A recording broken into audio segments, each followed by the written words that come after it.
Welcome to the Biltmore Church podcast. Our church exists to glorify God by making disciples of Jesus who reach up, reach in, and reach out. And this podcast is a resource to help you do just that. We're continuing our spiritual warfare series today. And this episode is all about how the gospel saves us and how the gospel sends us.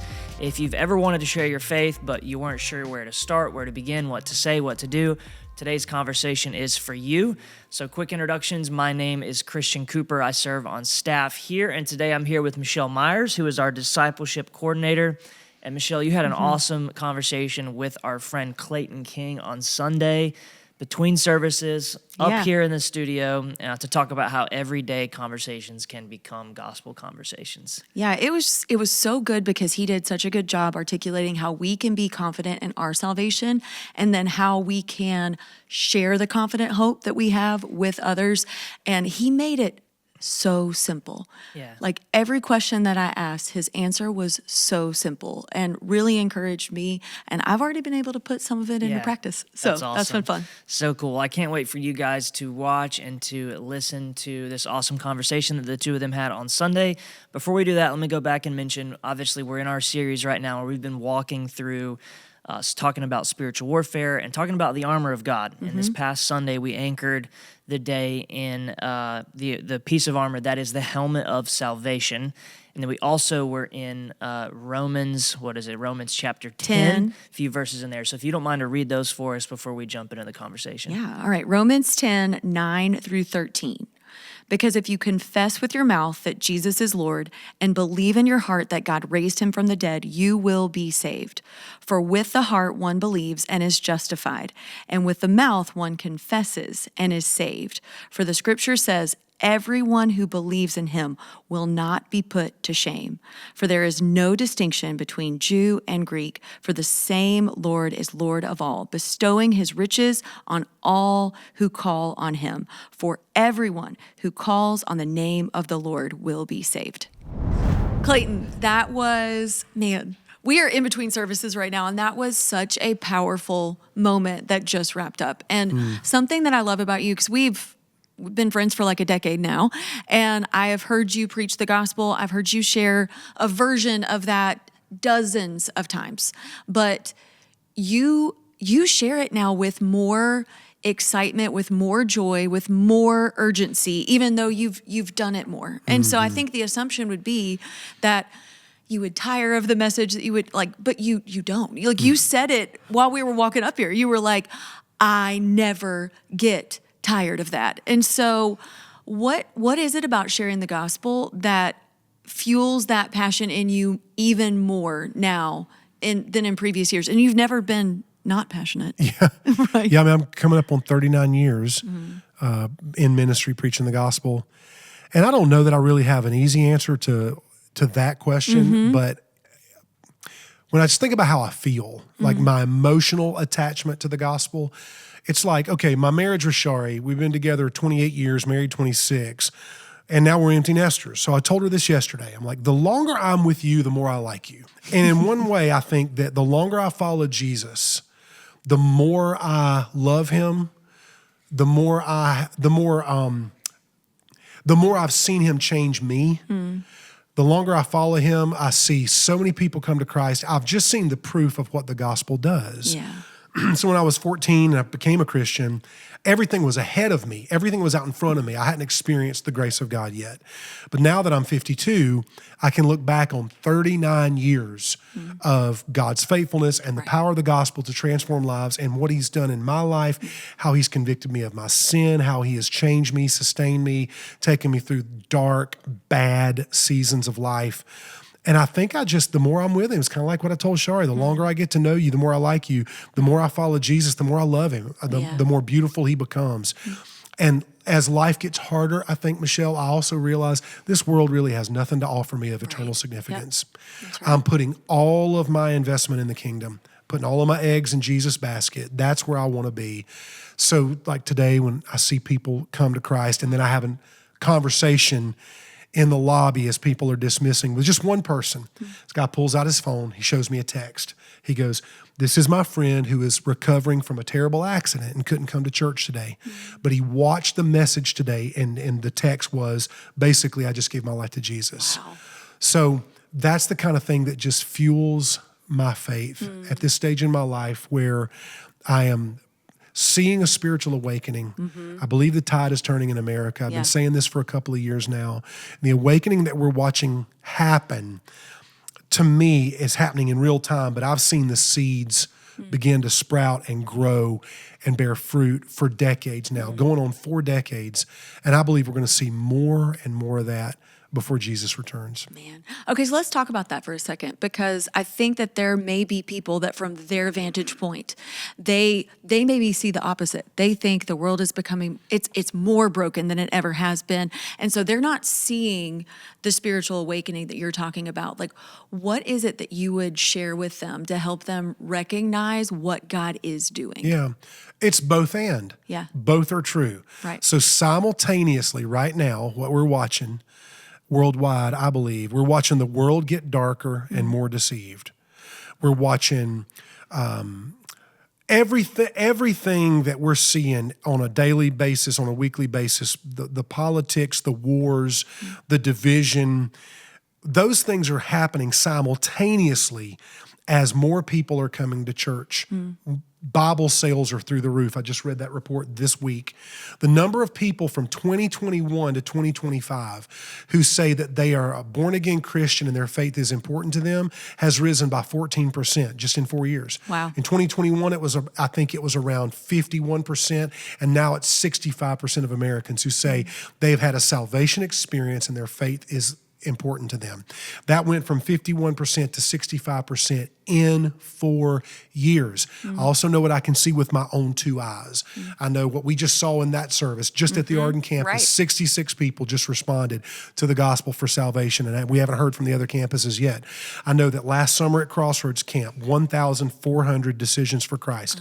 I know what friends of mine are seeing on college campuses, and pastors are telling me that's happening in their church. Even at New Spring, where I'm on staff as a pastor, we've baptized more than double the number of people this year that we baptized last year. Right. We baptized over 1,000 new believers this year. These are just little touch points of what I'm seeing God do in the earth. So what I would say to anyone who is like me, paying attention to what's going on in the world, the violence, the crime, the wars, Gaza and the war in Ukraine, it looks like the world is falling apart, and in some ways it is. Simultaneous to that, God is saving people. The church is strong. Christians are becoming more bold. And so I think that oftentimes when the darkness looks like it's winning, that's the wake-up call for Christians to Right. speak up and stand up. And I think that's what's happening right now. Yeah. And I think that we're seeing that, when Charlie Kirk got assassinated, I think that was even another wake-up call for some Christians to say, and that's just one of many things that have happened, but I think even watching his wife forgive the man that killed her husband, I think that we're seeing those are 2 small examples of big things that God is doing in the earth. What I'm seeing now is that casual Christianity is dying. In America specifically, you're not just going to say you're a Christian anymore if you don't mean it. Yeah. Casual Christianity that I grew up in, and that was sort of the thing when I was a kid, when I was in college, that's kind of going out. That's gone. You can't really just be a casual Christian anymore. You can't really go down the middle of the road anymore. You're either all in or you're all out, because our culture has sort of made it that way. So I think 2 things are happening simultaneously. I think the world is getting darker, and I think the gospel is getting stronger. And I think God is moving in a way that I've never seen him move in my life. Is it a 3rd great awakening? Is it the revival that'll bring in the second coming of Jesus? I don't know. I hope it is. Yeah. But I'm going to live like it's the last day. Even if we get 1,000 more years here on this earth, every day I want to live like it's my last. That's right. Okay, so I want to dig into that a little bit about if cultural, what'd you say? Cultural Casual Christianity, yeah. is dying. So let's talk for a second for the person that is, maybe they've been sitting on the sidelines for a little bit, but they were convicted today. They were listening to the message and they were like, I want to, maybe they'll never get an opportunity to share the gospel on the stage like you do. But I also know I've been at restaurants with you and I've seen you share the gospel with a waiter. I've seen those interactions, and those are the everyday opportunities that all of us have. And so let's break down some more misconceptions. So like if someone is, what do you think are the reasons that we give for why we don't share our faith? And do you actually think that those are the real reasons why? Yeah, I think it all boils down, let me simplify and then work backwards. I think we're scared. I think people are scared to do it because human beings are scared of rejection. We're scared of looking foolish. We're scared of being embarrassed. I think we're scared that we will mess up and then have some sort of spiritual responsibility for pushing somebody away. I think that also people have never been taught how. They haven't been empowered to share the gospel, or maybe they've never seen anyone else do it as a role model for them. So these are the reasons. I think it boils down to we're scared of being rejected. We're scared that we don't really know what to say. We're afraid that someone's going to ask us a tough question or push back a little bit, and we won't know what to say in response. And those fears are absolutely valid, but kind of like my skydiving instructor taught me after I jumped out of an airplane for the first time, you got to feel the fear and do it anyway. So when it comes to sharing your faith, once you overcome that barrier of fear, it's so much easier the second time. And we're really not, it's not up to us if a person responds to believe or reject the gospel. Our job is just to share. So that's what I always try to tell people. If Jesus has saved you, then you have a story to tell. That's right. And really no one can argue with your testimony because it's yours. Start there. That's always where I tell people, start with your testimony. But regardless, you've got to overcome that first hurdle of just opening up the conversation. And the easy ways I do it, if I'm on a plane or if I'm sitting at a restaurant or if I'm at the gym or if I'm sitting in the steam room at the Y with a bunch of guys, just ask a simple question. Who are you? Where are you from? What do you do for a living? Hey, do you have a faith? Do you mind if I share my faith with you of how Jesus changed my life? And the more we rehearse it and the more we repeat it, the easier it becomes. Yeah, and I think I've seen you ask really good questions. And I think that listening is a lost art a little bit. And so people are not used to someone listening to them. And so you gave us a lot of really good questions right there. What do you think are some of the questions that people are afraid of being asked that they won't have answers to? Yeah, I think people are afraid to hear questions like, how do you know this is true? How can you trust the Bible? That's one that really trips people up. Well, how do you know the Bible is trustworthy? Because, if a person spent 5 minutes on Instagram or TikTok, there's some influencer telling them they can't trust the Bible because it's been messed with and it's been corrupted. And you hear that a lot. I think people are also afraid of getting hard emotional questions like, well, I hear what you're saying about Jesus, but if God was so good and loved me so much, then why did my mom die of cancer? Why did my marriage fall apart? Why am I divorced? If God is so good, and so people make assumptions about God. If God is so good, then explain to me why I lost my job. Explain to me why I lost my house. And there are all these real practical questions that I think we're all afraid of being asked. But you won't know how to answer those questions unless you get into it with somebody and actually what do you believe about? As a Christian, I want to encourage people, wrestle those questions to the ground yourself so that's not the thing that keeps you from sharing your faith. Really do the hard work of reading scripture and listening to your pastor and figuring out, what do you believe about that? What is the answer to that question of why does God allow bad things to happen to good people? Wrestle with that. Figure out what you believe about that so when someone asks you, you can answer humbly and you can answer honestly. Okay, so let's say that you're sharing the gospel with me, and that's the question I've asked back to you. I've explained to you, if God is so good, and I just give you a story of something really difficult that's happened in my life, how would you respond to me? I'd say, well, what do you think it means for God to be good? I always throw it back on them. And not in a gotcha kind of way, in an actually, I'm loving this conversation kind of way. So when you say, if God is good, why do bad things happen to good people? What do you mean by that? What is your assumption of what God should do for everybody? Is your assumption, and this is a really great way to start that conversation, is your assumption that nothing bad should ever happen to anybody? Because if that's your assumption, then what you're really wanting is a God who forces good on everyone regardless of how bad they act. Is that the God? What you're really trying to do is drill down on what people have assumed about the God they believe in. So behind that question of if God is so good, why do bad things happen to people? The assumption there is my mom shouldn't have died of cancer at 48. I shouldn't have had a miscarriage. I shouldn't have lost my job. Well, in our gut, we all know that we live in a broken, fallen world where bad things happen all the time. They always happen. That's an imperfect world. So the only other alternative to that is we live in a world where God only forces good things to happen to people. And if we don't have the free will to choose to do right or to choose to do wrong, then that means we are nothing more than computers. We're robots, programmed by God, and we don't have free will, which means we have no capacity to love. We have no capacity to show empathy. We have no capacity to be sympathetic to the broken. And so people typically don't ever go to that second layer of thinking through those kind of things. The only way I've gotten to that point is I've had those conversations with countless numbers of people. I've sat at bedsides while people were dying. I've preached funerals of little children, of meth addicts that died of an overdose and froze to death on the steps of their house because they passed out as they were trying to unlock the door. Those are real hard things to talk about.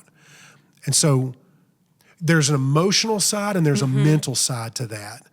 And I think that if we can take time and listen to someone share their brokenness, because behind that question, Michelle, is somebody who's hurt. Right. Yes. And that's where we have to really dig in to go, okay, tell me how you're hurt. Tell me how you're feeling. And if we'll listen, most people will listen if we'll listen to someone tell their story, most human beings will listen to you share your testimony. If you've listened to them, they'll listen to you. Because people don't want to listen to someone who's right. They want to listen to someone who's real. So when I'm trying to share the gospel with someone, I'm not focused on being right. Right. I'm focused on being real. Yeah, it's not about winning an argument. And so I love the distinction Pastor Bruce makes between an honest doubter and a dishonest doubter. So a dishonest doubter is not somebody that's even open to the idea of God being real, and they really want to fight in an argument. How would you tell that we could distinguish between the two when we're having a gospel conversation with somebody? I think we just have to be open to the Holy Spirit to give us those cues. What I can pick up on it pretty quickly, I feel like, just from spiritual discernment and experience over the years. But when I'm having a conversation with someone that's a dishonest doubter, I'll kind of go a little more cerebral. I don't get argumentative, but there are many people that I have spiritual conversations with, and they've listened to some atheists, they've read Sam Harris's book, they've listened to Christopher Hitchens, and they've got the comeback, and they're ready to go, and they think they're going to get me with one question, and I'm not combative, but what I do is I stand my ground and I push. I push a little bit mentally and intellectually. And for some of these guys, there have been multiple times I've said, you're not being intellectually consistent in your argument. You're saying that you hate the God that you also say you don't believe in. You're saying there is no God, but then you're trying to prove to me that this God you don't believe in isn't real because of all these reasons you hate him. And you hate him because he lets tsunamis happen. You hate him because he doesn't stop earthquakes. But in reality, it's not even intellectually possible for there to be a God that you would ever agree to following if he only forced people's lives to look a certain way. But that's what you're really saying you want. Right. You would believe in a God that gave everybody enough income, enough food, enough clothing, enough shelter. You would believe in a God that made everybody happy. But if that was the real God that existed, then God would be doing your bidding for you, which would actually make you God. So whenever I feel like someone is just wanting to like be argumentative or they're a dishonest doubter, I kind of take a different approach where I like to mix it up with them intellectually. And most of the time, those conversations, believe it or not, end up very respectful. Right. And they end up with those people going, you've given me a lot to think about. Yeah. So I enjoy those. Those actually fire me up in a different way. There's a Right. different part of my brain that kind of lights up whenever I have those conversations because that's where a lot of people live. Okay, let me switch gears just a little bit because on the other side of the spectrum, it can be easy to think that you're doing the best for yourself or for your family if you just kind of develop and live in this Christian bubble. And so people can believe like, well, I'm just not around that many lost people. And so number one, is that true? And then two, like, how do we get ourselves out of our comfort zones, understanding that we have a responsibility to share like the message that God has given us? It would be easy for me to make that excuse because I live in ministry. I've got 3 full-time jobs in ministry. I'm a part of Biltmore. I'm a part of New Spring. I'm a part of Anderson University. My wife and I run a nonprofit organization. I'm on the road preaching all the time. And so I do understand that there's a lot of truth to that statement. I don't know many lost people. Okay, then go get to know them. Well, how do we get to know them? Where do your kids play sports? Right. Do you work out at a local gym? Do you eat in local restaurants? Do you shop at the local grocery store? Do you go to the post office? Do you ever find yourself at UPS or FedEx picking up a package or delivering a package? We just have to, it's more about getting outside of our mental bubble than our physical bubble.